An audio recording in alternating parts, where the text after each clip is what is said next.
Canvas পরিবারের পক্ষ থেকে আপনাদের সবাইকে জানাই আন্তরিক শুভেচ্ছা। আসসালামু আলাইকুম।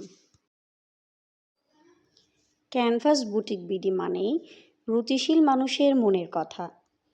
সৃষ্টিলগ্ন থেকেই আমরা কাজ করছি সেই সব মানুষদের জন্য যারা সব সময় সব জায়গাতে নিজেকে একটু ভিন্নভাবে প্রেজেন্ট করতে পছন্দ করে।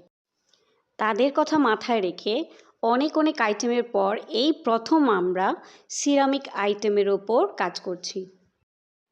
কারো বিয়ে হোক বা বিবাহ বার্ষিকী, জন্মদিন হোক বা পদোন্নতি, টিচার্স ডে হোক বা মাদার্স ডে, যে কোনো উৎসবে নিজের প্রিয়জনকে এই আইটেমগুলো গিফট দিয়ে খুবই সহজে নিজের ইমেজকে হাইলাইট করতে পারেন। শুধুমাত্র উপহার নয়, নিজের কাছে নিজের সংগ্রহেও এই আইটেমগুলো রাখলে কোনো অপরাধ কিন্তু হবে না। আর হ্যাঁ, এগুলো কিন্তু অবশ্যই ওয়াশেবল। ওয়াশিং প্রসেস সহ পণ্যের